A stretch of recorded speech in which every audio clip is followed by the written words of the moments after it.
Well, I'm Winnifred Louis, as you folks know, a professor of psychology at the University of Queensland. And I'm speaking here with Professor Pat Dudgeon, who is based at the University of Western Australia and who was Australia's first, I think I'm right, first Aboriginal Yeah. psychologist and founder of the Australian Indigenous Psychologists Association. It's such an honor. It's very exciting to hear these stories, Pat. Mm. Would My you pleasure. would you like to start by introducing yourself more broadly and talking about what Yeah. it's like for you to come through as the first Aboriginal psychologist? Okay, before I start, I'll just give my cultural background. As you said, my name's Pat Dudgeon. I live and work in beautiful Noongar Whadjuk Noongar Budja, that's in Perth in Western Australia, but my people are Bardi people. So I've got two lines, Bardi and Gidja from the Kimberley. So that's my cultural background. I actually was born and grew up in Darwin, however, because there's a bit of a beat from Darwin to Broome. And so I was born and grew up there. I actually left Darwin in my early 20s because I wanted to study psychology, and there were no universities in Darwin at the time. So hence I made a decision to come to Perth, which was quite a challenge.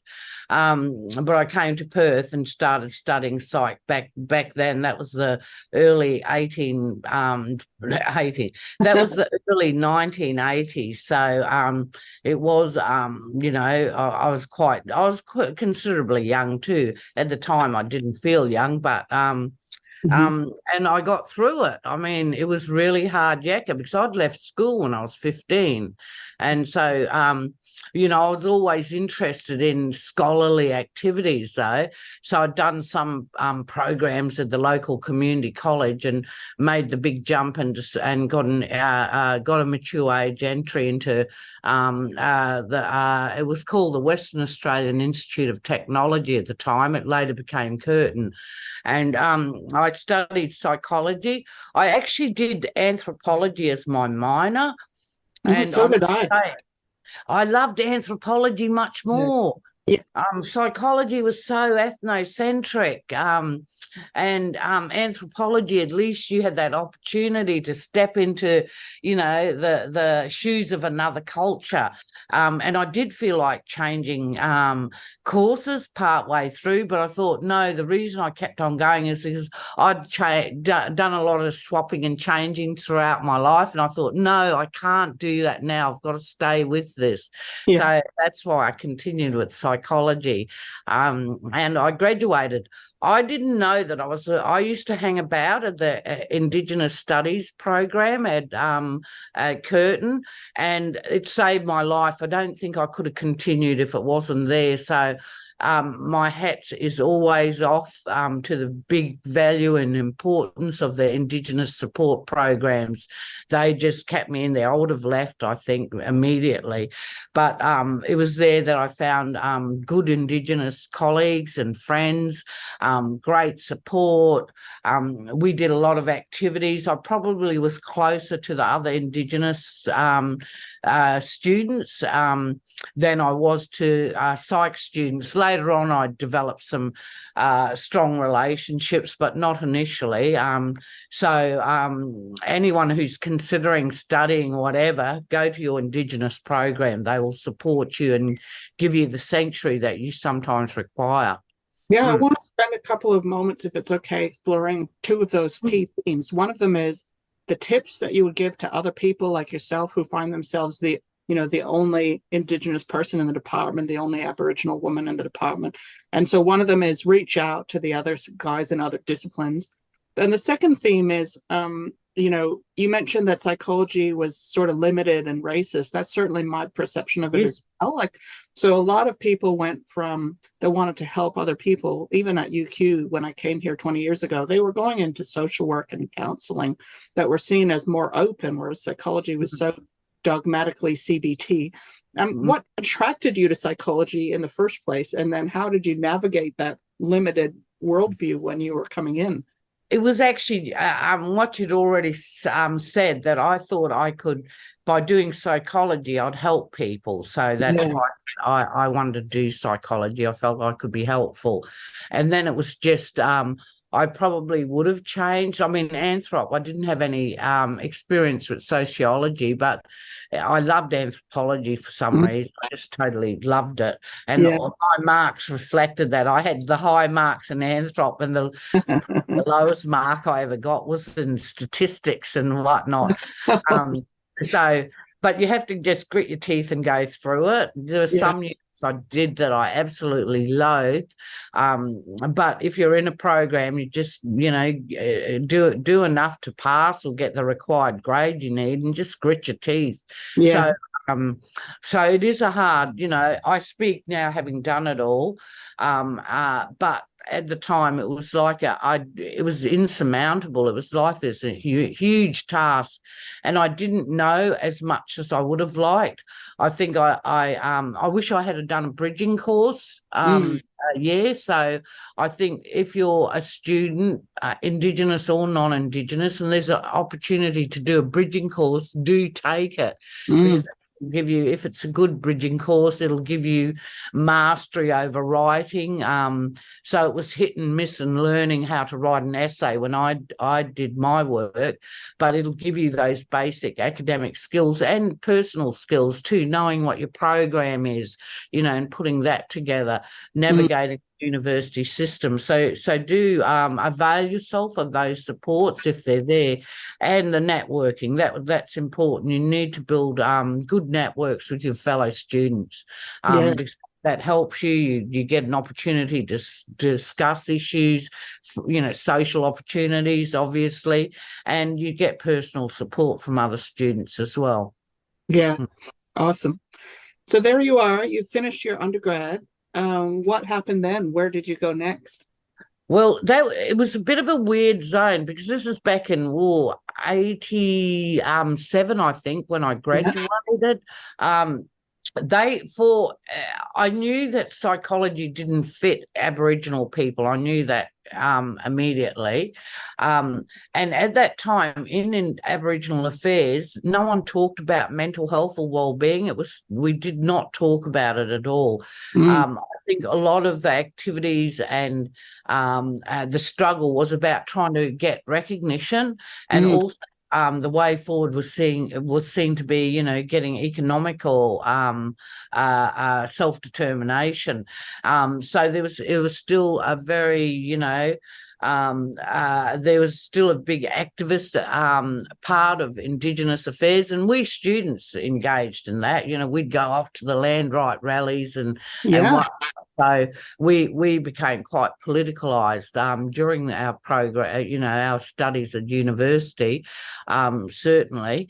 And but for psychology in particular, it wasn't seen as a way forward. I couldn't see where white psychology, which it was, fitted an Indigenous reality or worldview. I actually, during my student years, though, I came across Black psychology.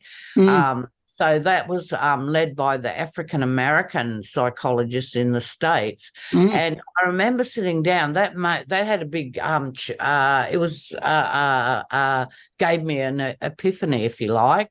But I remember reading it, reading one of the journals. It was a collection of articles, and rather than, because in my head at the time I didn't think, we were trying to measure ourselves against this a westernized framework.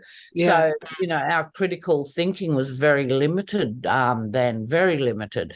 But I read this book called Black Psychology, and it helicoptered out of the discipline and took a critical a view of the whole discipline, and it proposed new paradigms. And for me, that was quite really opened my mind up, that we didn't have to stay within the restrictions of the discipline, and be a very, if we wanted to develop an Indigenous psychology, it would be trying to utilize that Western framework, and we'd always be a pale imitation, and we wouldn't do our own people justice in doing that. So we'd never be, a white psychology. So that it was almost like you were in a box. And then when I read this book, the box collapsed, and thought we don't have to play that game. We can actually pull out, use critical thinking, and to determine our own paradigms and models. So on. So that was a big moment for me. And I want to pause on that, and just because I know a lot of the audience will be very familiar with what you're talking about, but some of them may just be saying, like, right now, what are you talking about? I've never had this epiphany. And I guess when I'm listening to you, I'm thinking, like, some of the things that define that white psychology is that there was like a real focus. Psychology has been criticized for this for decades, on the individual outside of the social context. Didn't deal with family, didn't deal with relationships, didn't deal with culture, didn't deal with language, didn't deal with politics, didn't deal with economic disadvantage. And there's an emphasis on really like crazy limited paradigms, partly because psychology was so protective of its understanding of itself as science. So they didn't want to deal with qualitative research, didn't want to do case studies. Oh, look, very much. There was a deep a sense of we were scientific, and I think that psychology itself has had this ongoing identity crisis as a discipline, trying to so desperately hard to be recognized as a scientific discipline, that it lost the best of itself in that, and that is this social and cultural responsiveness, the critical thinking, and so on. So I think that when we were studying, certainly it was a time when psychology, I hope it's relaxed since then. Where I'm situated, which I'll talk about a bit more later, it certainly is a different landscape. But I know at that time, if you said anything different, and no one ever questioned that the values that was driving, driving psychology were Western, and very limited. It was like, it's probably reflective of what was happening in society where everything normal and standard, which were white, was seen unspoken and uncritically taken as that was the reality, and anything that didn't match it was defective in some ways. So I think psychology was reflecting a certain thinking that was prevalent in our broader society at the time as well. And some of many examples of that I'm familiar with is, like, even when people talk about families, they might be thinking of the nuclear family as the standard family. Absolutely. Absolutely. When people are talking about, like, well, in mental health, it's really from a perspective of mental illness. I mean, again, psychology has been criticized for its negativity for decades, but focusing on depression and anxiety and a narrow range of clinical disorders, thinking of them as individual problems without looking in a broad context at how communities were having trouble, how communities needed to heal, and the political aspects of this. So what else was there? You mentioned there's kind of two aspects, though. One of them was that the Aboriginal community in the political struggle for land rights, wasn't looking at those relationships and wellness. Oh, look, no, we weren't even having dialogues about the stolen generations at that time. That's a relatively recent emergence of reality that everyone shared, but no one was obviously talking about it. I do remember doing some radical research, though, as a student. I worked closely with Dr. Judith Kearns, and she'd actually probably she'd probably, or how will I say it? I'm going to just come out with it. She probably ruined her career. I think it was hard being a female academic back in those days. Taking on a particular topic that was very controversial. So her thinking at the time was that Aboriginal people had different cognitive skills and strengths to other populations. And she did a series she was trying to develop. She figured out that visual spatial memory was an Indigenous cognitive strength, and she was figuring out tests that would measure that. And when she tested Aboriginal, and it was the way she did the test too, she did it very carefully, casually. What I think, they weren't timed as rigorously, so people could take their time. But when she applied these visual spatial memory tests to Indigenous children, they scored highly, particularly if they were in traditional living contexts.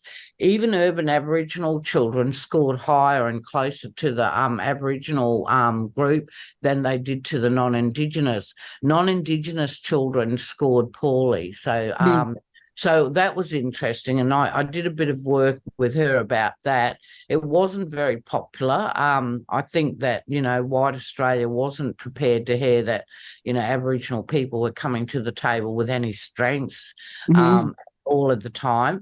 And but that was an interesting chapter in the history of psychology, I'd say. That there were some, I think at the time or just before my time, there were, we had the people who were looking at cross-cultural psychology, but they were all white academics who were really very much, coming from their place of privilege, looking at the native subject and being very judgmental and becoming the experts on it all. So it wasn't a pleasant, it was not a happy situation. Because I guess there was just there's these two like equally problematic racist psychologies of the time. One was like, it's all universal processes. We all have the same processes, and we can all be judged according to one standard, which just coincidentally reveals that, white people and white men are high function. Yeah. And then the other aspect, which was problematic, was people going into, let's say, a single Aboriginal community, often with no respect for co-authorship or collaboration with locals, and announcing that they had discovered Aboriginal psychology or Indigenous psychology and kind of reifying these minor differences, making them seem like they were permanent and true everywhere across the diverse Indigenous communities, and then saying that Aboriginal and Indigenous peoples were somehow performing negatively or were in a deficit. So these were both. And that social Darwinism was, don't forget, that was playing into all of that too, that pseudo-scientific, explanations of cultural difference, which are obviously always put white people on the top of the hierarchy and other groups, not so advanced according to that framework. So you had a lot of things at play, and certainly it was sexism as well. As I said about Judith, I think I was surprised that she never advanced and made a professorship. In retrospect, I mean, nowadays she would have definitely, with her, the study she did and the rigor, and the innovation. But I think that because she was female and because she had chosen a topic that was not, considered real psychology at the time or wasn't as valued, her career progression was quite, to me, limited. If you spoke to her, she might not have that same view. This is my view, though, of looking at it. But no, it was a different landscape, and it's amazing that so much has changed in if we're talking the 80s. But it actually 1995 to me. And I don't know, Winnifred, whether I'm making this to be this special year or something, but a lot of things happened in 1995. We had our first big books coming out on critical psychology, So the first books came out around that time, Ian Parker, and Isaac Krylotensky, and so you had these really radical thinking books coming out, because prior to that there was very little, or they were totally ignored. Ian Parker and that cohort, they started producing books really criticising or critiquing, not criticising, it was critiquing psychology, and me, that was a big seismic shift in our discipline. At the same time, in 1995, we had the Ways Forwards report come out by Beverly Raphael and Pat Swan. So that came out, and we were part of that. We were part of those consultations. We were Okay. part of the first ever national Aboriginal mental health conference that was driven by Aboriginal people, and the Ways Forward report came out, which was a significant text for us working in the area, and I think we still honour it in different ways today. You know, that's had a big, enormous legacy. So it was probably the late 1990s that the big changes happened or started happening. I mean, they're not immediately, obviously, they take time to spread in their influence and whatnot. And I don't know when I didn't actually go to Maralinga.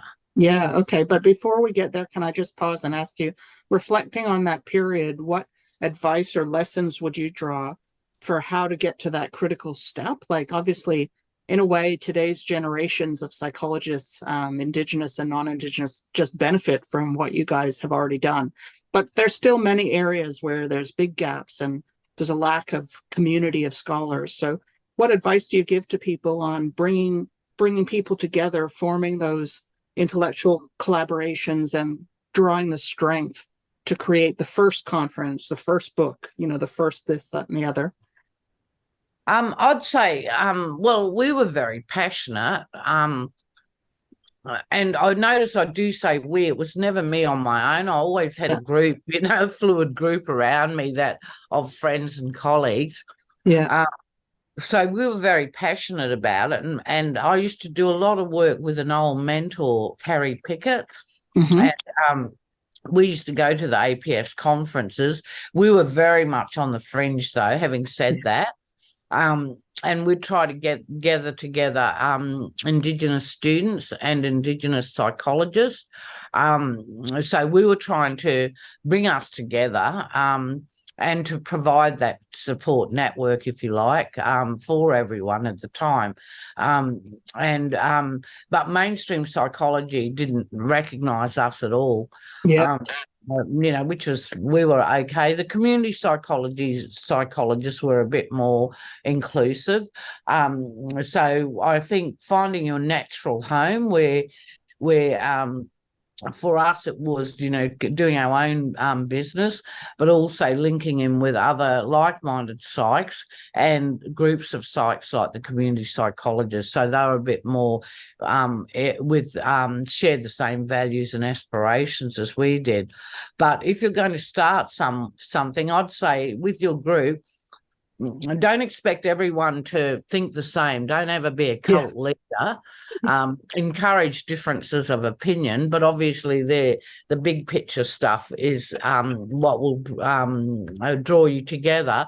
And have meetings, offer for nowadays, I'd be saying set up a chat group on social media. Make sure you attend the mainstream conferences, but build in time that your group meets and have conversations as well. Write papers together. Just make sure that you do some actions that pull your group together and you find like-minded people. So I don't think it's that complicated. It can be done. Okay, great. So you were just talking about Maralinga. I was saying to Pat that I had heard from other people in the APS who were non-Indigenous that there's this really important trip that really changed people's views. And it went out to Maralinga, which many people may not know, but is a community that was actually the site of nuclear tests, where the so-called uninhabited country that was not uninhabited had nuclear tests conducted on it in Australia, in South Australia. And so people in the communities were harmed, radiation sickness, cancer, blindness from the tests, and there was an incredible silence and lack of attention to this. And then in the late 80s, as part of mobilization within the APS, and I guess we'll just put a question mark about that and say neither of us knows for sure how it started or who started it. But a bunch of people went out to Maralinga who are non-Indigenous within the APS and with Indigenous psychologists. With Indigenous sites. Yeah. I wasn't there because there was a plane strike on at the time. Right, yeah. So the pilots had gone on strike, so I wasn't able to go. But Tracy Bunder went. Okay, yeah. So she went on our behalves. Myself and Darlene Oxenham originally were going to go, and we'd just written a paper, one of the probably the first papers on Indigenous wellbeing, if you like, and talking about things like, you know, is there a concept of kindredness between Aboriginal people? So we were having a little play at writing a paper on the topic, and I think that was one of the small keynotes as well, which Tracy delivered on our behalves. But we did miss Maralinga, but I think that was important because it took psychologists out of the conference and into the community. And that became the, I believe that the interest group, Aboriginal people, Aboriginal issues and psychology, they're the ones that organised that. And that continued, you know, when there was an APS conference, often there'd be a visit to the community as a part of that for the community psych. So I know when I think one of the conferences was in Cairns and we went to visit Yarrabah community as part of the activities there. But the one to Maralinga was very profound. It was being there in, you know, recognising a silent history that had happened where, you know, Aboriginal lands were used for nuclear testing and it wasn't made public. And that was very important. So I think a lot of the principles of community psychology we were naturally adopting, you know, about being politic or being political, of, you know, the values empowering communities. So it was very much local, we'd collaborate with the local community for our community visits and whatnot. So, yeah, the Maralinga, I would see that as an important milestone or what do you call them? Marker in the history, right? And I think it's one that, to be honest, like is still needed. It's a journey that many psychologists still need to go on. I dare say many more non-Indigenous psychologists have heard of Nagasaki and Hiroshima than Maralinga, even though it's in our own country. And I think that story is still not widely told today. So anyways, Maralinga. So you mentioned, though, the Aboriginal Peoples and Aboriginal Issues interest group. Do you know when that formed? Were you part of that? Yeah, I was the first Aboriginal convener. Art Vino actually had run it before I had. And they were desperately looking around saying, are there any Indigenous psychologists? And they found me. So I became the convener for that. And it's still running now. At the moment, Yvonne Clark and Kelly Ryan are the co-conveners. So the interest group is still in existence, and still doing work, just, you know, despite there being other activities that have happened too. But that was an important point and a catalyst for some of the changes that were happening. And very much supported by the community psych. So that was important as well. But the interest group was important. But as I said, we were very much outside the APS. We were on the outskirts of the APS. Yeah, and even as you're talking, I think I probably need to explain for our audience. They may have heard of Professor Tracy Bunda, who's here at UQ. So you should interview her, Winnifred. I asked her, and she said she was willing after I talked to you. Yeah, absolutely. Tell her that Pat said she has to talk and give her perceptions because she's pretty phenomenal. But many clinical psychs here at UQ and elsewhere, or many psychs broadly, may not even have heard of community psych because it's not taught at our university, and it's not common except in Victoria, where there's one program at Victoria University in community psychs. And basically, community psychs take a more holistic and political approach to psychology, and they've been an important source of allies for all sorts of awesome causes, and they've paid attention to disadvantaged and marginalized groups long before other groups have. Yeah, so just adding that in. It's discipline as well. So your viewers, I'd suggest that they go and find some good books on it. Yeah. Isaac Lewis-Tensky still writes in the area. Yeah, that's right.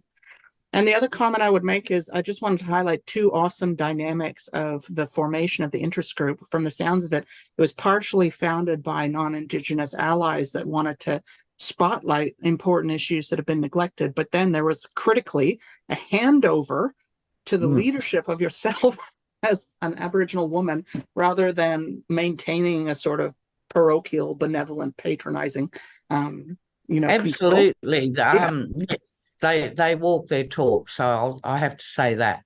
Yeah. Okay, so we got up to, I think, the mid-90s. What happened then, Pat? Cool. I think that's when we published our first book. It was around the year 2000. And I published Working with Indigenous Australians, a handbook for psychologists. And we actually set the mold. It was part of my sabbatical activities, I think, at the time.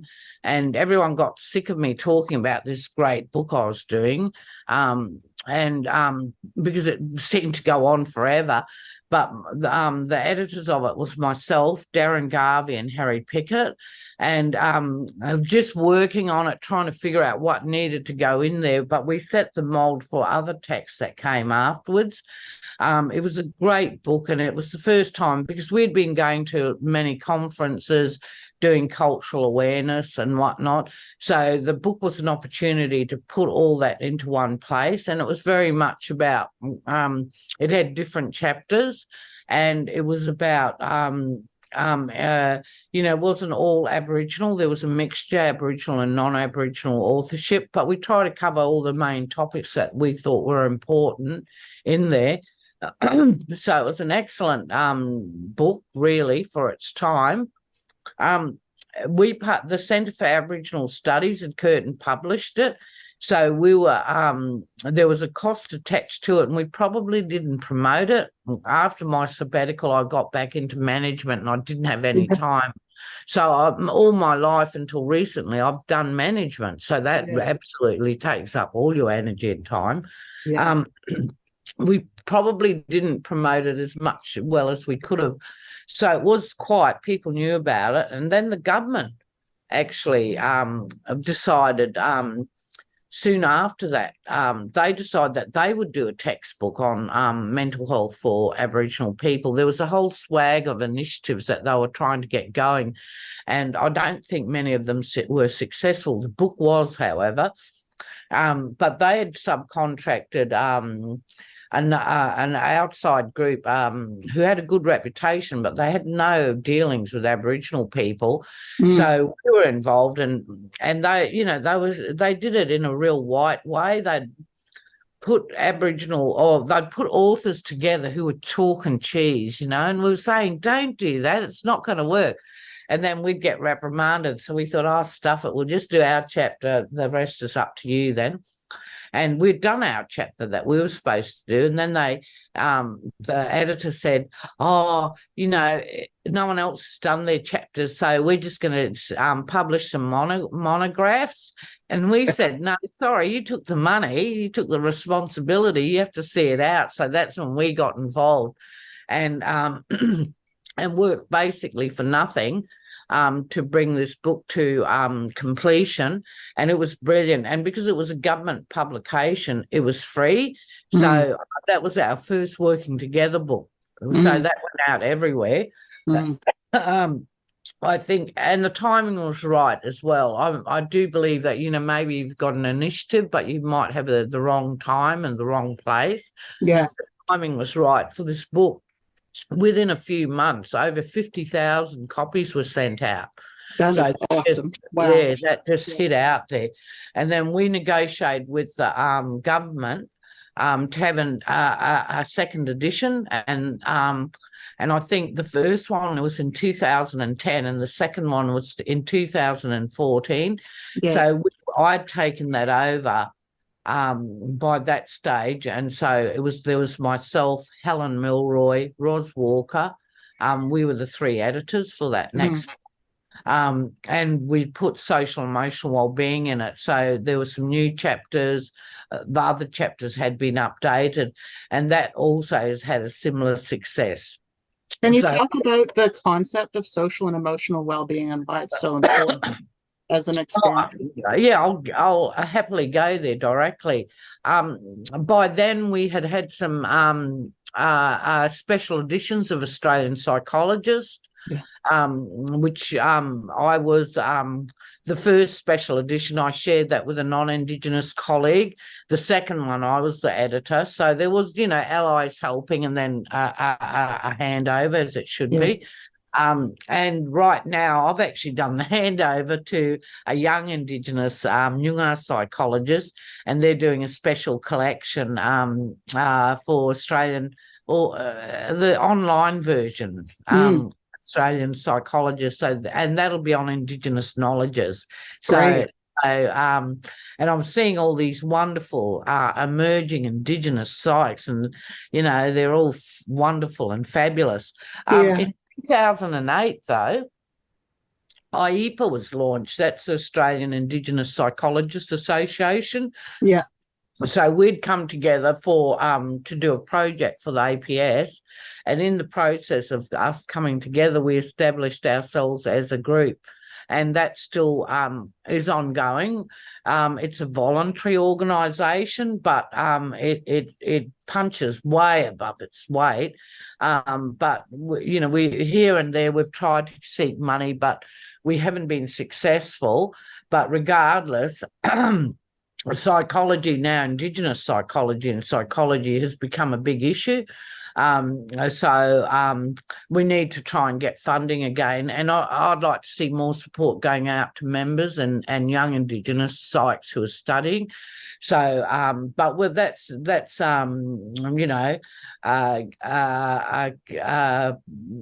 survived since 2008. So that will continue to go on, the Australian Indigenous Psychologists Association. I was one of the founders and the first chair of that organisation. The chair now is Vanessa Edwidge, and we've had all sorts of lovely people come and serve on the board and whatnot. So that's remind me to talk about the IPAP project too, because I think this is really important. But I'll go to social emotional well-being. So I think we've adopted, we've been having our own struggles, and we've joined up occasionally with Maori psychologists. So we do some work with them. But in the American Psychological Association, they've got an Indigenous psychology task force. So we joined that, obviously, and we used their definitions for an Indigenous psychologist, what an Indigenous psychology would be. And it is about critiquing the hegemony of a Western psychology in the first instance. And it's not about throwing it out entirely too. It's about being critical and realising, understanding that there's parts that don't fit other cultures. And not even its own culture, to tell you the truth. But part of that definition is to respect Indigenous knowledges, particularly local knowledges, and to develop new models and paradigms from different diverse groups, which we've probably done. So part of our work, as well as critiquing Western psychology, has been to look at, well, what is important for Indigenous people, and what are Indigenous knowledges, and how do they translate into models and frameworks which better reflect an Indigenous, selfhood, and can be utilised for intervention as well. that can be practically oriented, and SEWB, or social emotional well-being, is one of those paradigms. There's going to be a lot, and this is just one. And myself and the other Indigenous psychs, actually, it was Graham G who actually led this. But there was Graham, myself, Clinton Schultz, Amanda Hart, and Kerry Kelly, and we'd been working on because we were thought the ways forward had, in a sense, translated into the big national framework for Indigenous Aboriginal Torres Strait Islander peoples' mental health and social emotional well-being framework. So we had this brilliant framework there, but it was never implemented. So, and we were really impressed with it. So when it got ready for its second iteration, it underwent this amazing consultation process, which we were very much involved in. And actually, they used our diagram in the consultation, which we were really proud that was being used. But we said, give us the feedback so we can amend it accordingly. And our second iteration took place. Again, it was never implemented. And there is a third iteration that's about to take place. This will be implemented. But in any case, going back to SEWB, we'd taken, that had its origins in the Ways Forward report, and even before that, where Aboriginal health leaders were saying back in the 80s that if we view health, it can't be clinical, it has to be holistic. So all those really good principles came from those times, the Ways Forward report and the first SUB framework. And there's a set of 9 principles against about social emotional being and well-being in general. And its health is holistic, the centrality of Indigenous family, and that's not a nuclear family, it is extended family. It's so there's a whole bunch of really good principles and so we Indigenous psychs took all of that and thought, how can we simplify this? Because it's actually quite complex and very deep and rich. So we developed the big SEWB wheel from the framework and from the Ways Forward report.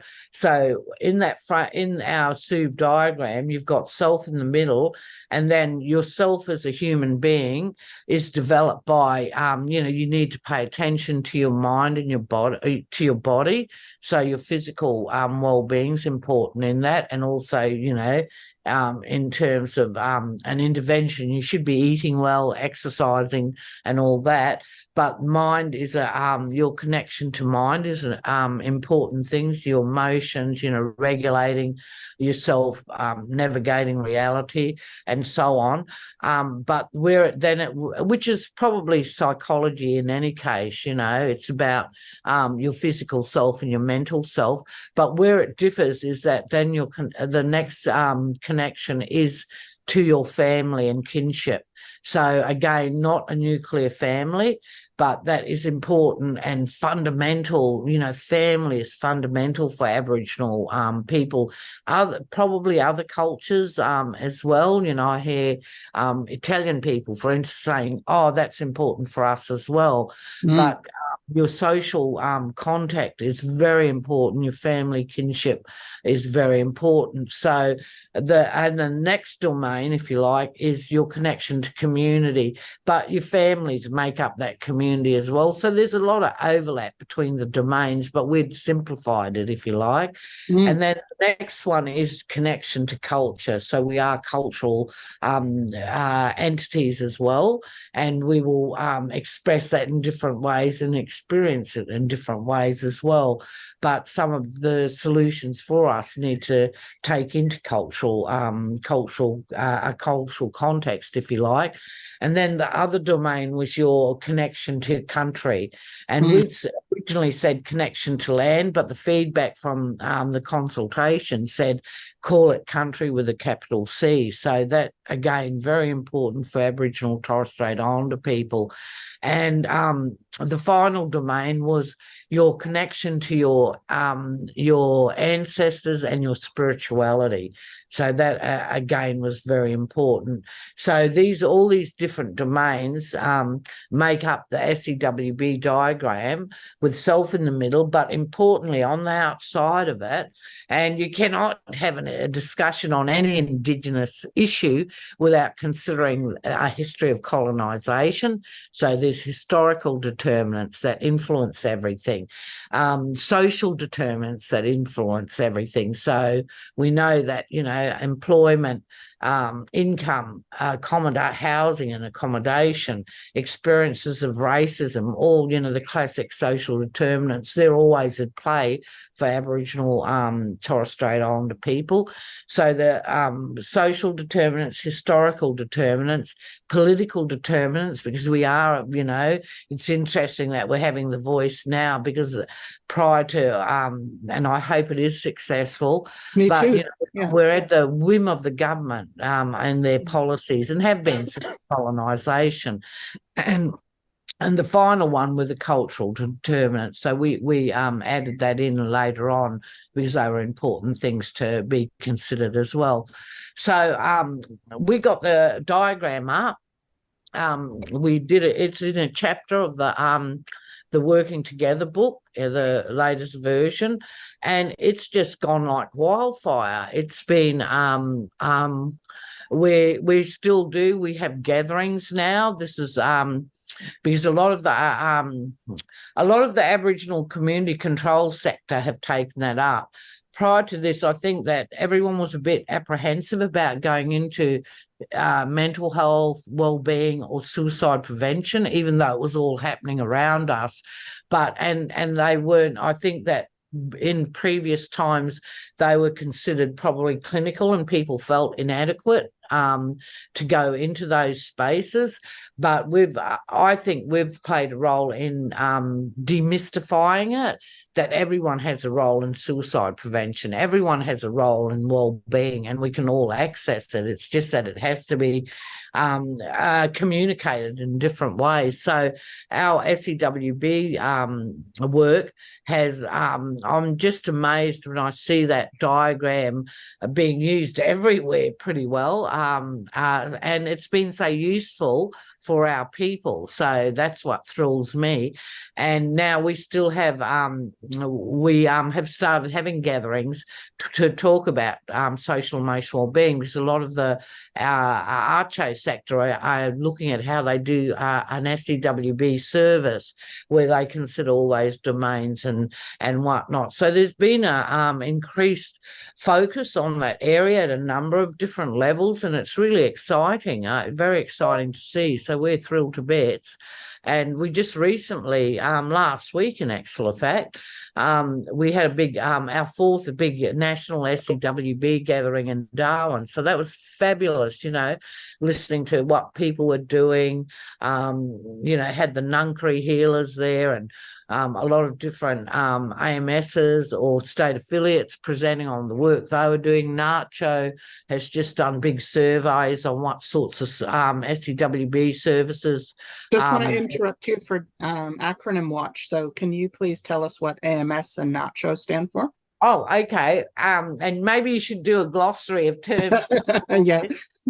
An AMS is an Aboriginal medical service, and and across the country, I think there's about 144 AMSs, Aboriginal medical services. They've been there since the 70s, and they've been really, these are community controlled initiatives because of the incredible disadvantage that Aboriginal folk faced in health. Movement happened where these community Aboriginal medical services were set up, and they're actually so very important and far-reaching now. And there's 144 across the country, the same as the Aboriginal legal services. We're the most incarcerated people, and unfairly treated. So that was the birth of the Aboriginal legal services. So these amazing, deadly initiatives have come from our community and our allies, and now are part of the fabric of our being. And it's going on to even better and bigger things, which I'll talk about I'll talk quickly about now. One of the things that I was really impressed, because we'd done a lot of work in suicide prevention, but not there's a place for clinical explanations and interventions, but for Indigenous people we see that as very much a part of the colonising story, and that ongoing disadvantage and racism that is there for so many Aboriginal people, that institutionalised racism and whatnot. So our approach, and we did this big report called Solutions at Work, where we did big literature review, a big program review, workshops across the country, and we came up with a framework of how to approach Indigenous suicide, which I'm particularly proud about. And the big main messages were self-determination. Local people have to be involved in whatever discussion of the issue and solution. So at that time, when we produced this report back in 2015-16, it sounded like an impossible task. Today, it is, I see it everywhere, that, local Aboriginal people are very much involved in driving their suicide prevention strategies, programs, and services. This big, amazing change has happened, and and it's right. We will sort it out if we continue this way. But self-determination was important, and also cultural solutions. So keeping, if there's a clinical solution that's needed, do not throw out the baby with the bathwater, but be broader than that. That, back to country camps, for instance, can build resilience. Having a great football team, like the Tiwi Islands did, was part of their way of overcoming suicide clusters in their community, because it brought people together, gave the youth something to do, something meaningful and admired to do, and it brought the community get together and gave everyone a sense of purpose and a point of pride. So it is what the community determines, and that is changing. Governments are now listening much more closely to Aboriginal leadership and also to local communities. So a change has taken place, in my view.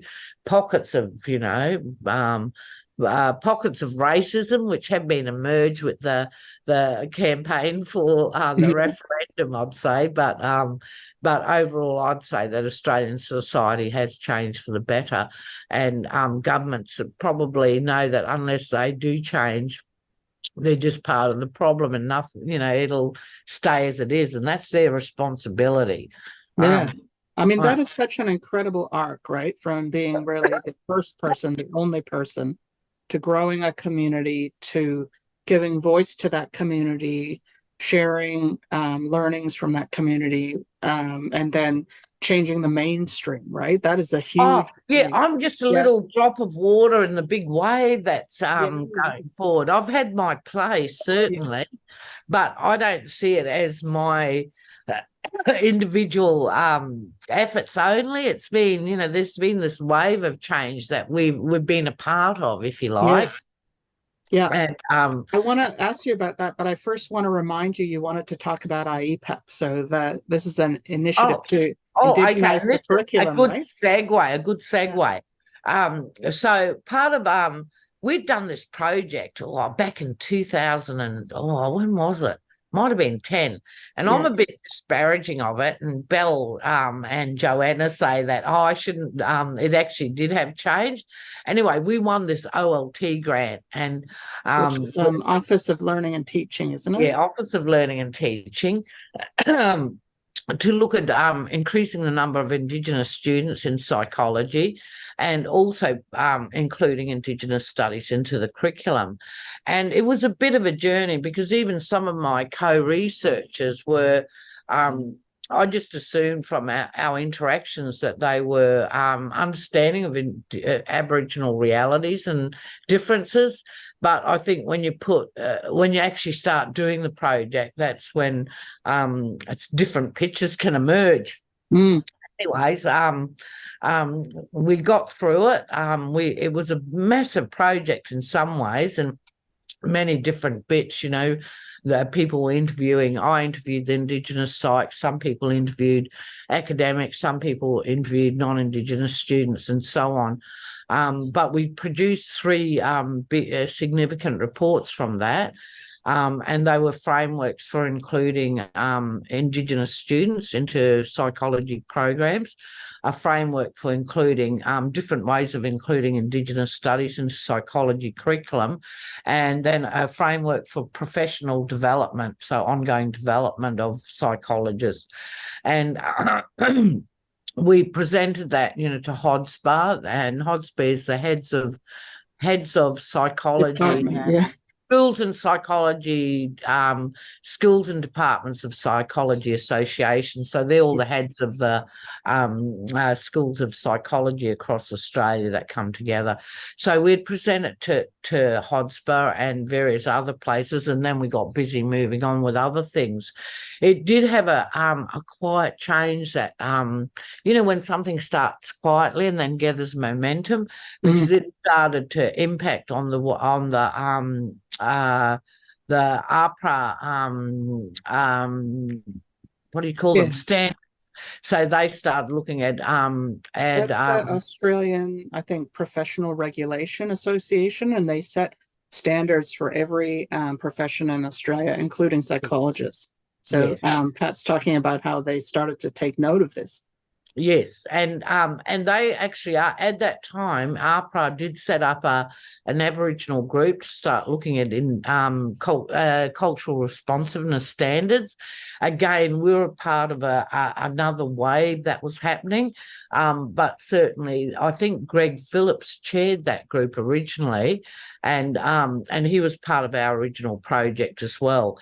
So that started that process of looking at standards and accreditation, and it was very broad, that we should be considering cultural responsiveness in some ways, and now that's gathered quite a bit of momentum. So that was done back in those days. I can't remember the exact dates. Recently, however, as part of our NHMRC grant, it's the National Health and Medical Research Council, one of the 2 main funding bodies in Australia. Yeah. We had this big project called Transforming Indigenous Mental Health and Wellbeing, and fabulous researchers. We've got Professor Helen Milroy, who's our first Indigenous psychiatrist. She leads one of the streams. I lead the SEWB stream, if you like, and got some fabulous people as part of that grant. We've been beavering away, doing lots of work across a big platform of different topic areas. But I decided that we should rejuvenate IPAP, and IPAP stands for the Australian Indigenous Psychology Education Project. So this was IPAP 2, if you like. And I sort of envisaged, this is a good story because it's a story about change as well. So I envisaged, because I felt that even though every time we've had to negotiate something, you're always the lone voice in the room, banging your head against a brick wall or whatever. And if you get a tiny win or a tiny bit of understanding, it's such a big win. And that's why Greg used to go to all the meetings, because he is absolutely fearless and very sophisticated, intelligent, and basically was unforgiving in his approach as well, and he still is, dear Greg.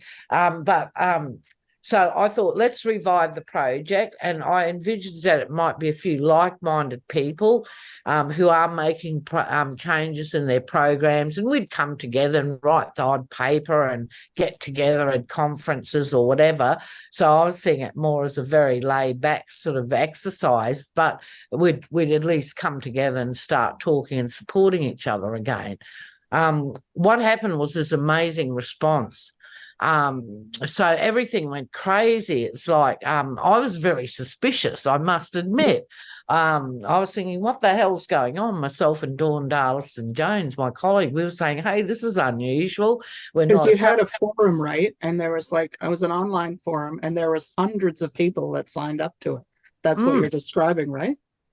Yeah, not only that, we've got over 80% of schools of psychology signed in. Yeah. And it's got to be people who are responsible for programs. Yeah. So it can't be just someone who says, oh, I'm a bit interested, I might join. You actually have to be in charge of a program. Yeah. And so that became our community of practice. We also had an executive committee, which are all the regulators of psychology. So we've got APS, HODSPA, the accreditation group, and so on. So there's a few different groups who are a part of our stakeholder group who we keep informed as the program's going again. But it's been a rip-roaring success. You know, Belle Selkirk and Noongar Psych leads that with Joanne Alexi, and they've done a big survey out to the schools of psychology to find out what's happening in their schools and what they want to have happen. So that'll all be written up. They've gotten all this great feedback, and that'll be all written up now.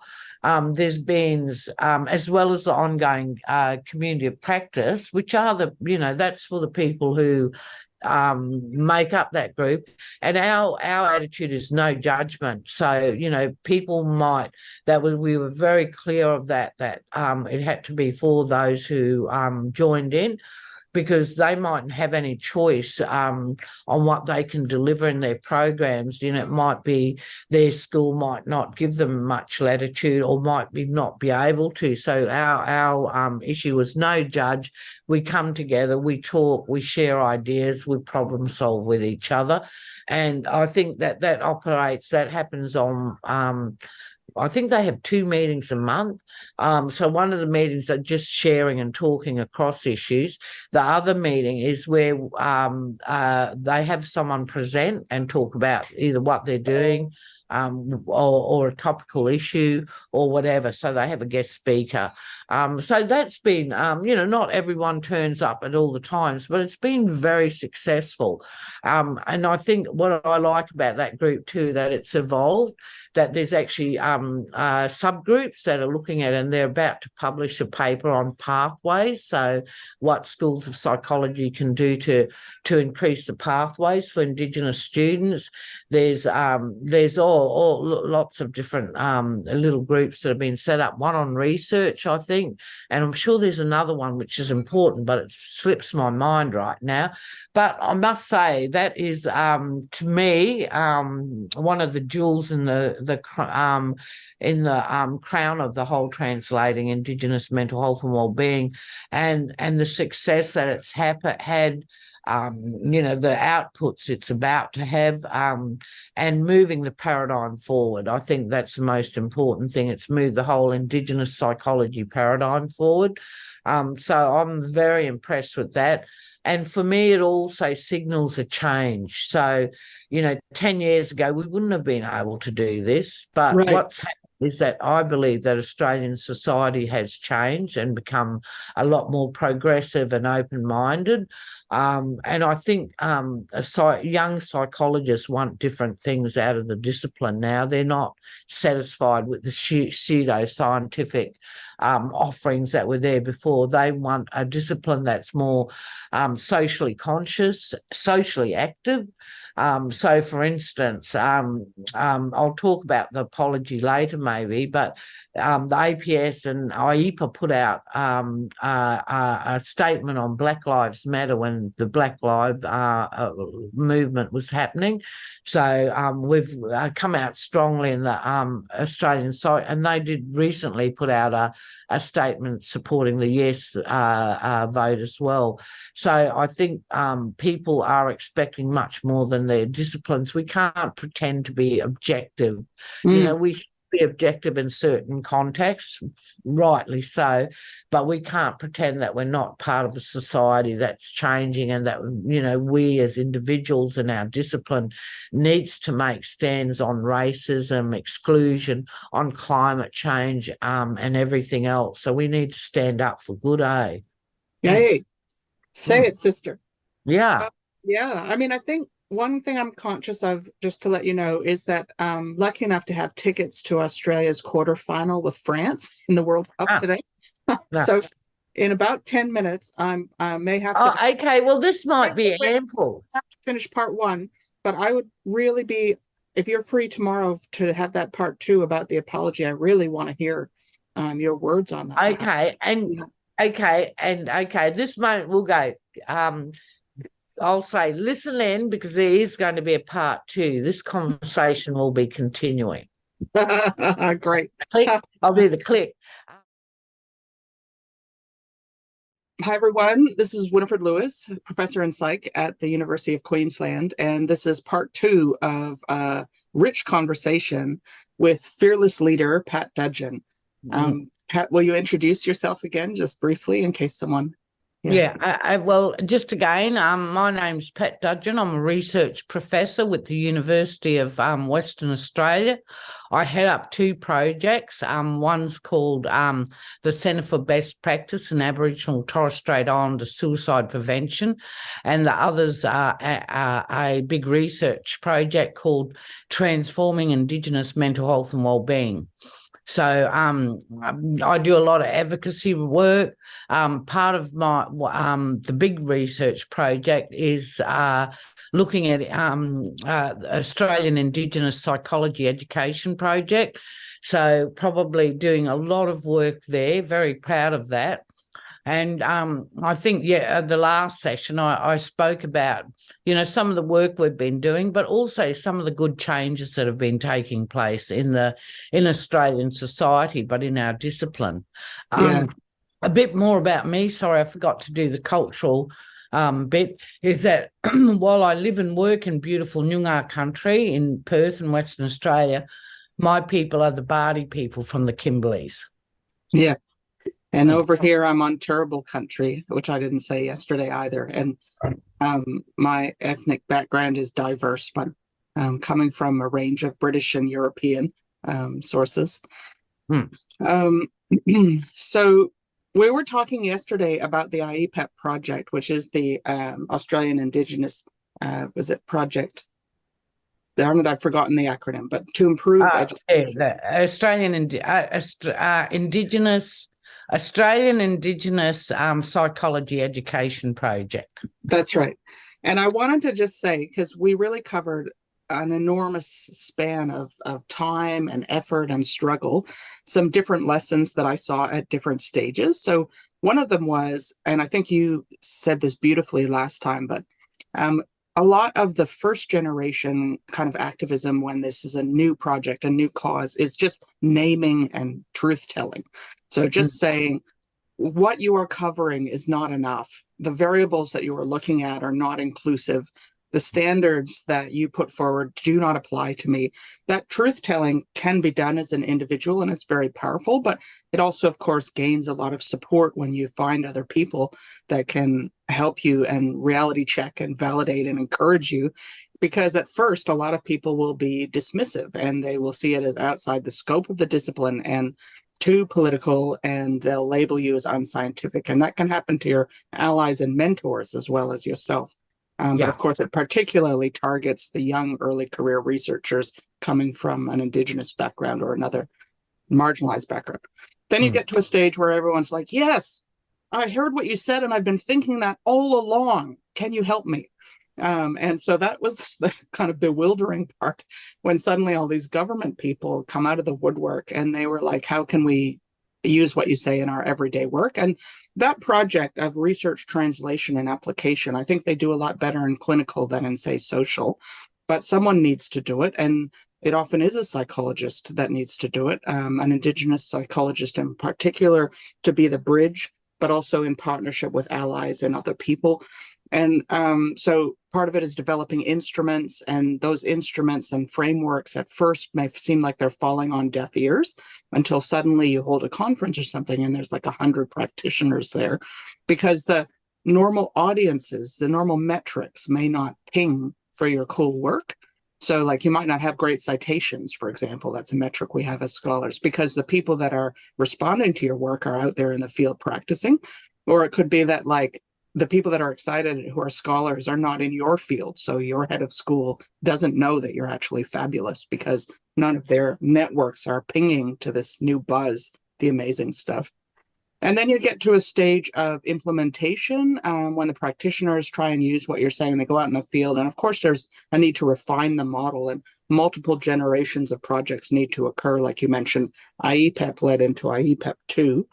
But also beyond that, there's like all sorts of pushback and politicization. So that's something maybe we can talk about in this hour a bit more, because we were going to talk about the APS, the Australian Psychological Society, and its important work, especially in the 80s and 90s, in advancing Indigenous psychologists, but also its racist history and its kind of step backwards.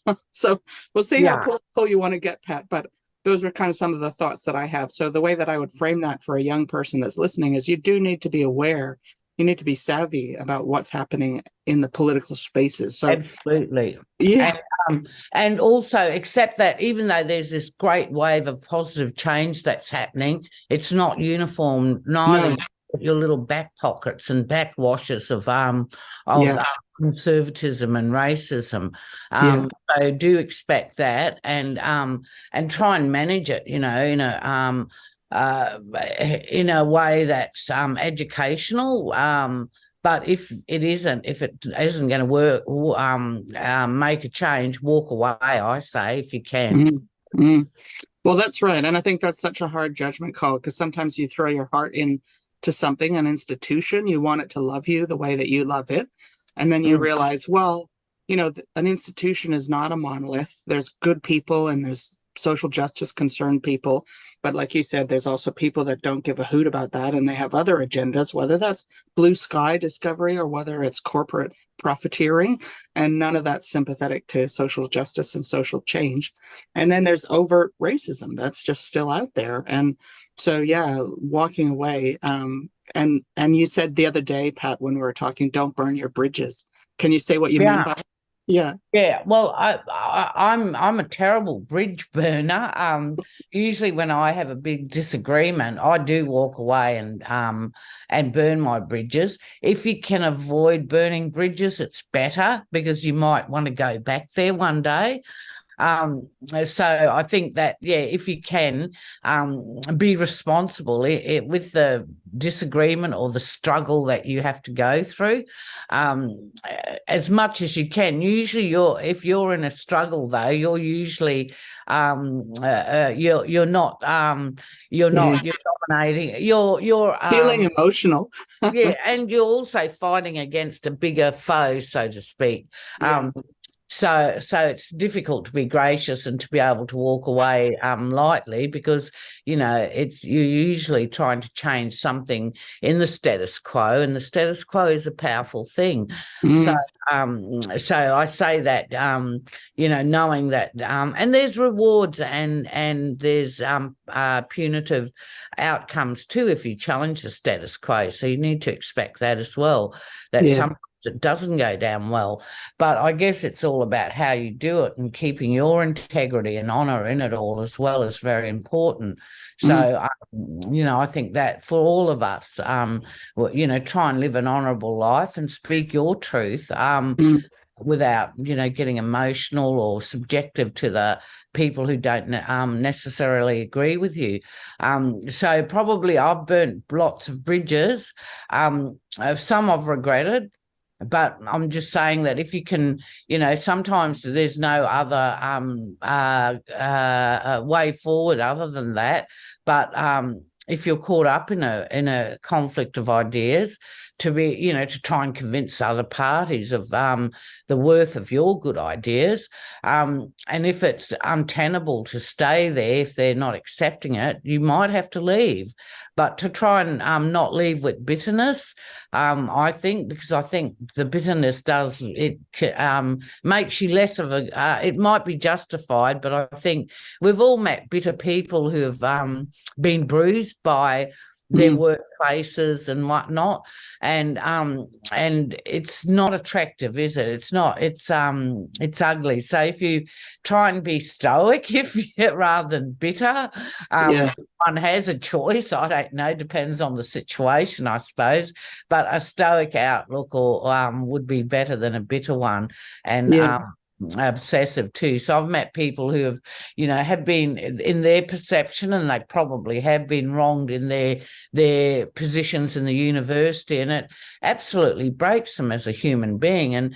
And to think that your workplace could have such incredible power over you, and also to distort your whole enjoyment of life and your perception of life. You've given them more than just that. They probably don't even think about you, and so you've given them much more than they deserve. So we need to think about that ourselves too as we go through life, eh? Yeah, and I definitely think sometimes there's no other place to go. Like sometimes you're in a situation where it's like there's one racist institution or another. Everywhere you go is going to be compromised, especially in early generations. Like maybe it's not like that now for, say, some issues within the broader struggle. But even now, like things like, family violence or sexual harassment in the workplace are harder to bring up, harder to engage than other aspects of the struggle. And there's other things, doubtless, that are still completely silent, completely taboo.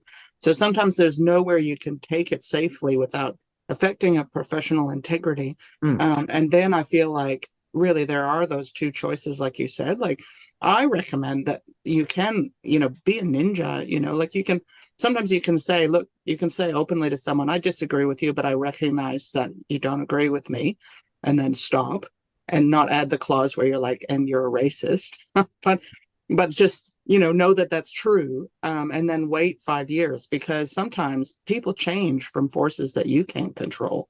And like a lot of the people, when I first came, so I came to Australia in 2002, over 2001, but I started to do, to think about Indigenous Australians in 2002. I joined the APS in 2006. I was in Psychologists for Peace for about 10 years. And then I left the APS in 2020. And overall, I think I worked with the public interest advisory team, and they did amazing things, really amazing work, publicizing climate change, supporting different causes.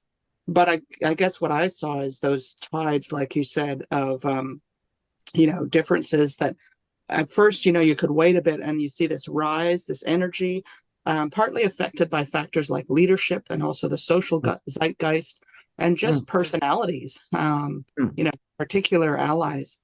But then after that, you also see these factions that emerge. People are jostling for their own agenda. And the APS really, I would say from the outside, has taken a step back from social justice work in the last 5 years, which I really regret. And I know the pendulum will swing again, but the options that are available to work with the APS are really different now than they were 15 years ago. I mean, what's your perspective on all that, Pat? Look, I think they have stepped back. I read much more on social media from the American Psychological Association than the APS. I think they're very limited in their offerings to psychologists and society in general. I'm very disappointed with their lack of action on Indigenous issues. Having said that, they did give the apology, which was, land breaking at the time. That was news in China when we did that. We didn't. So can we talk about that? Maybe our readers, listeners won't know. That was back in 2016, I think. When the Australian Psych Society, they'd been working on an apology. So Tim Carey led that, and we were involved, but I've got to take my hat off to Tim Carey and Alan Rosen, who's psychiatrists, so they were leading that initiative. We were somewhat involved, and then at a conference, APS conference in Melbourne, I actually had the keynote. So it's during the keynote, I thought this is where we present the apology. So the board had signed off on it, and it was just a really good time, and there was such great support. So the board had signed off on it.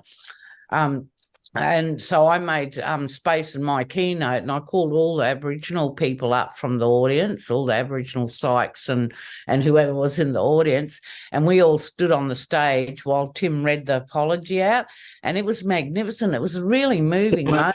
People were crying, and it was very emotive. It's a very simple apology, but it was beautiful. And it was a big moment. That was and us being there.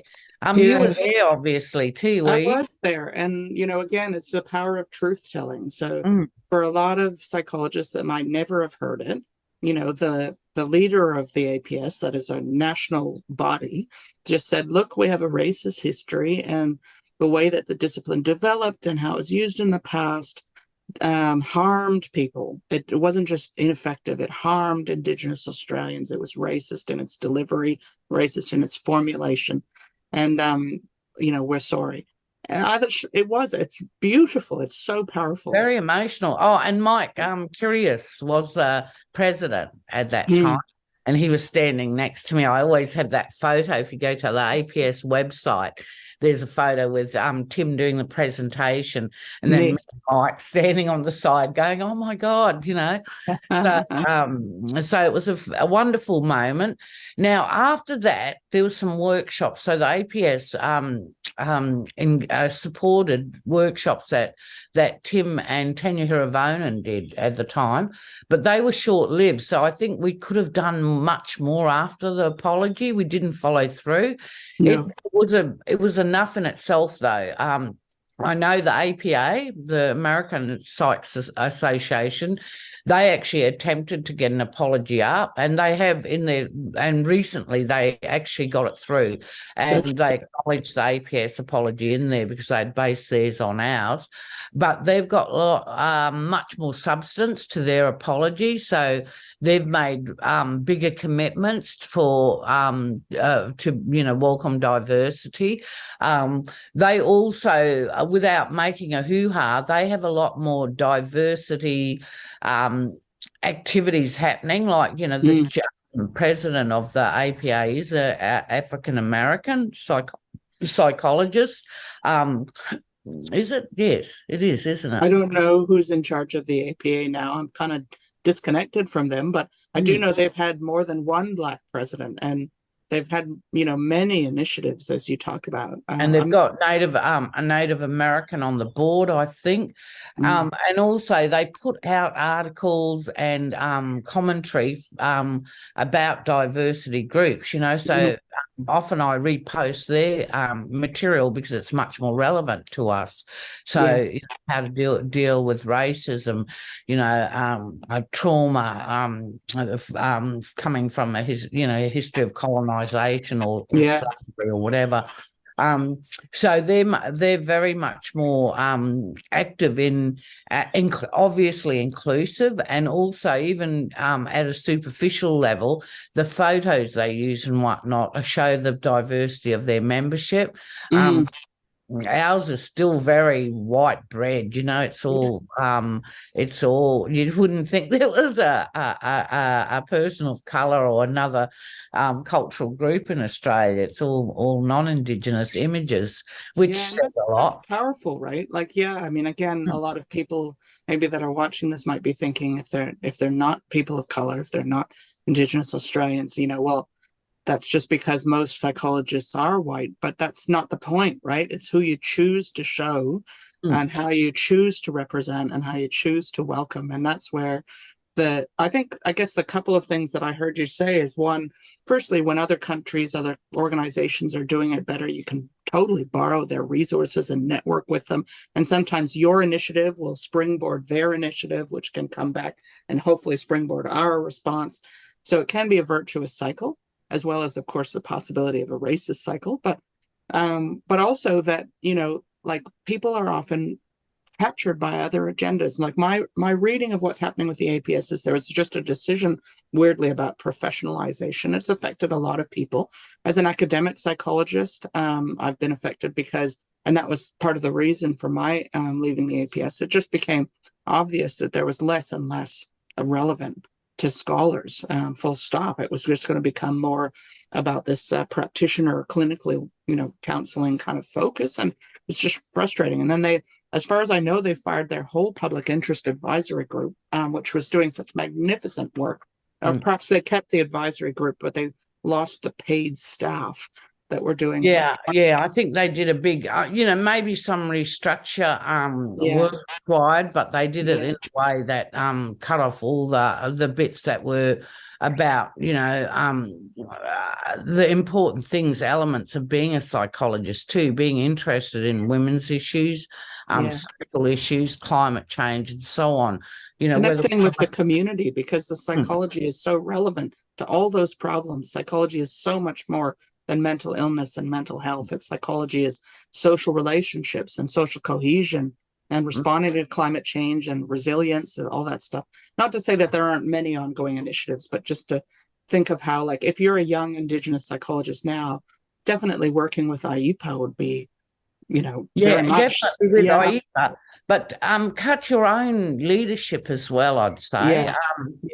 Don't wait for, work in with others, obviously. You need your support. You need to also get those ideas from others, but be prepared to also write the papers, make commentary on social media, attend a conference, and, use critical thinking. That's what I'd be suggesting to young Aboriginal, Torres Strait Islander psychs, but also non-Indigenous psychs. Yeah, that's right. Can we talk about some of those barriers? Sorry to jump in. Because some of the things that I've seen out there is, firstly, you talk about social media, but you've experienced terrible racist pushback and even threats. How do you manage that, Pat? Look, well, I'm a relative newcomer to social media in lots of respects. I probably only started about 3 years ago, I think. And I enjoy social media. I love it. I think it's great. And I encourage all my other colleagues and team to use social media, because before, in the old days, I think you published your work and then you'd hope it'd get picked up by when people would know about it, or they'd when they were doing their literature reviews. But social media has given us much more of a broad platform to announce what issues we're dealing with, what events we're having, and what research we're doing. So there's a lot of strength in social media, but a lot of it, because it's not really well regulated, there's a lot of you take your chances in it. And certainly I've had my fair share, particularly recently with the event of as we're moving towards the referendum. I feel that there's been a lot of racists that have come out of the woodwork. I don't think the racists have increased. I think racism has increased. And I think become bold in this debate, and they use social media as a platform to say their vile and disgusting things. So it has been a bit of a what is it? It's like we've gone back 50 years sometimes when you read those comments and whatnot. Yeah, and I should say, Pat and I do have a research project on this, full disclosure, but I'm more thinking about, like, what would you say, Pat, if a young person comes to you and they're like, you would not believe what someone just posted on this page, and they show you horrible racist stuff or threats. What do you advise that young person to do? I'd advise them to report it where they can. Now, I think the Jambana Centre at the University of Sydney, they've got report any racist abuse. To do with the referendum, so you can report it there. I think you need a social group to go to. Do not deal with your own, because it does, even though you know it's rubbish, it does get into your mind. So just be careful and recognise, even though it is absolute rubbish, it does have some power with you. So have your own support group so you can discuss it. I would not respond to them. A few times I've started typing a reply, and then I've had to delete it because when you do that, sometimes they, run off and hide. When I'd posted this beautiful photo of Carmen Cabello, actually, an Indigenous psychologist out, and I got a few racist comments there, so I just delete them basically. And if they're really offensive, I do report and delete. I don't know if anything happens, but I figure that if a person gets another a number of report, it might flag that they'll Twitter or whoever will do something about that particular user. So report it and delete it and block them. So if it's on Facebook, block them, because if you respond to it, once I did when someone did say, I have so many questions about this, and it was done in and I said, yes, question mark, exclamation, and then they they ran off. But I thought, you coward, if you've got so many questions, put them out there. But I shouldn't have even done that. You don't respond to them. Just I think on that, there are definitely sometimes, I think some people would say if they say something like, I don't think that's true, and you respond with a link to a report, that can be helpful. Yes. If the person isn't insincere. But the problem, as you allude to, is that a lot of them, they are insincere. They're just trolling. And so you're wasting your time and you won't convince them. And it can really consume a lot of resources. I think a lot of people would say to a young activist. And emotional. So, if you want to hone your debating skills, go for it. Because I know young people do that. I used to argue with taxi drivers about racism. So if you want to use it to hone your debating skills with racists, feel free. But if it does do you have a social group? But I'd say do not engage, because when you respond to them, sometimes you give them oxygen. And on Facebook, it really annoys me because I actually go and visit their I don't get as many as others do, but I actually go and visit their pages, and I feel like writing on their page, taking a screenshot of their comments and say, does your work and family know that you're posting these comments? But I won't. And just be aware too of the algorithm. So it's like if you post, and I'm saying this to the listener, not to you, Pat, I know you know this, but if you post on someone's page, if you respond on Twitter, you're going to find your whole feed gets biased towards hate speech. Whereas if you like some nice, pictures of animals and social justice and campaign stuff, then your feed will change. So you want to try to avoid a scenario where you've accidentally poisoned your feed so that you end up with hate speech pouring in on you.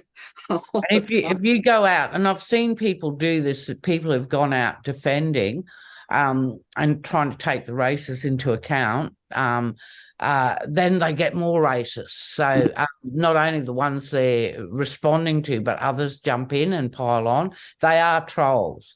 Yeah, they are.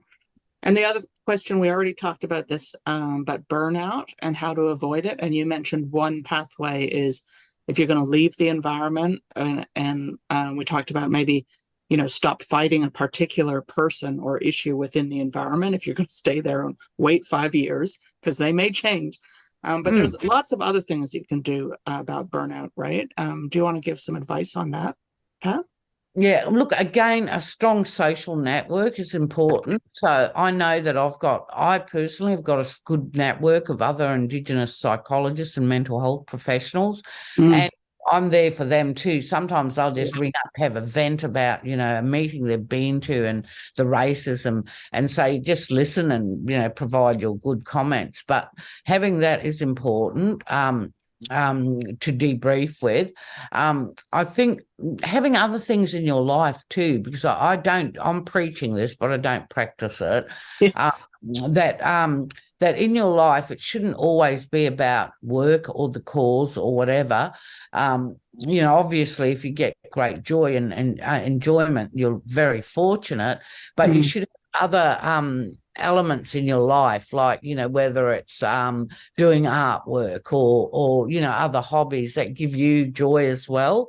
So I think make sure you do have that work life balance, although with us it's not so much. we're not working as scholars and academics. We're not working 9 to 5. I see that as a bit of a lifestyle. But make sure you do have those balances even in there. But I don't do that. Oh, it's the weekend, I shouldn't be doing anything. That's not up with my papers or reading, because I enjoy it. So don't get caught up with that too, because that's another thing. People say, oh, put your boundaries up.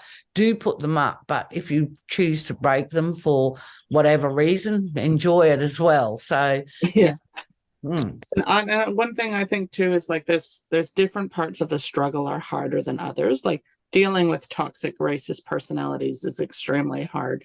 Butting your heads against a brick wall is extremely hard.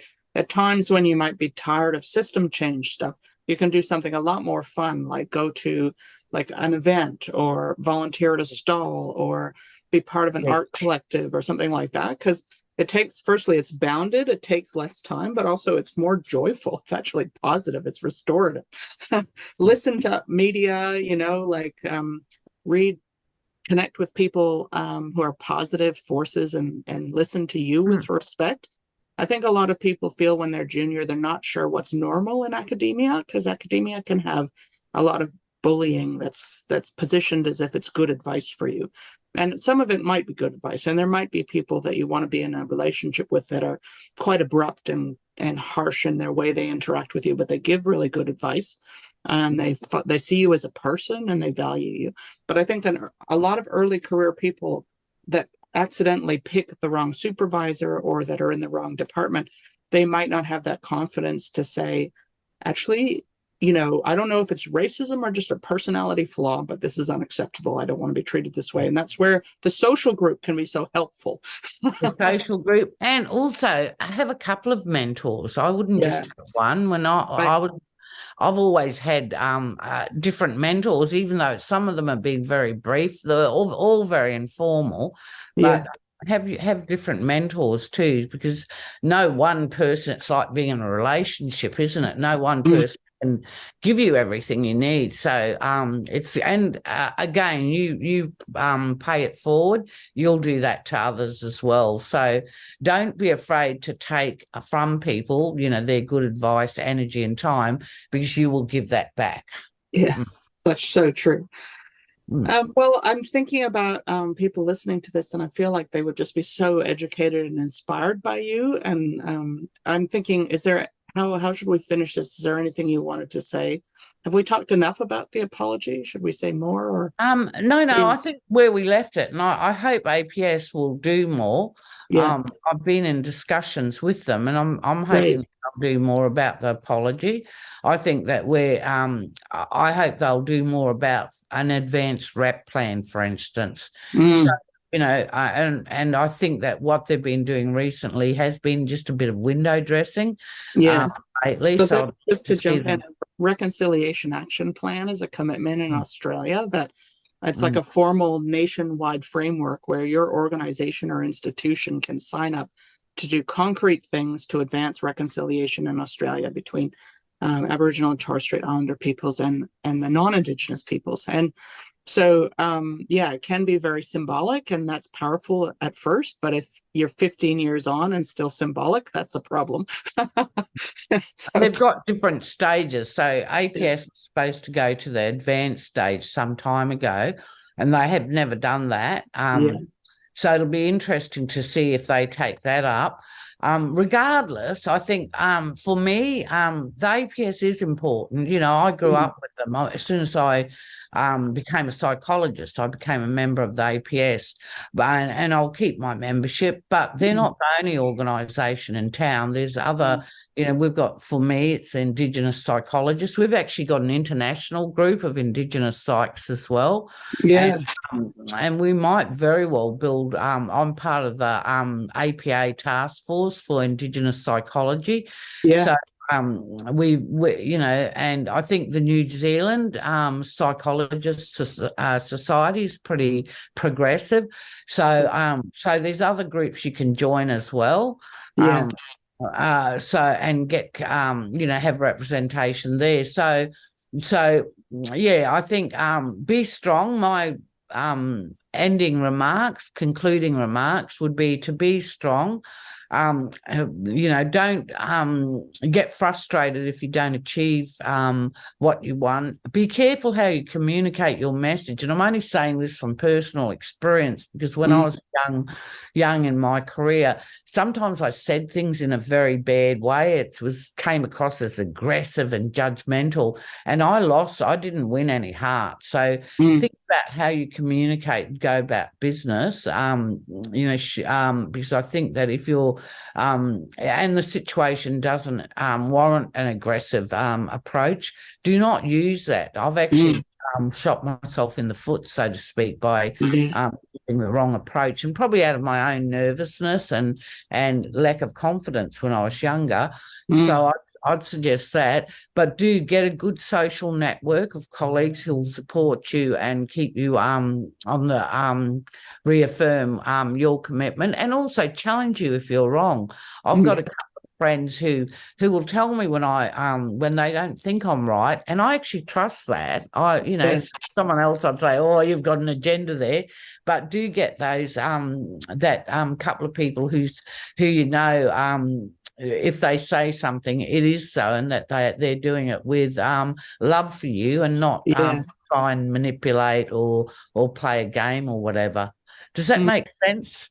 Yeah, really. No, it's really beautiful. As you were talking, I was thinking, this is an amazing thing. I hope that more than one person watches it. But I really appreciate your incredible wisdom, and thank you very much.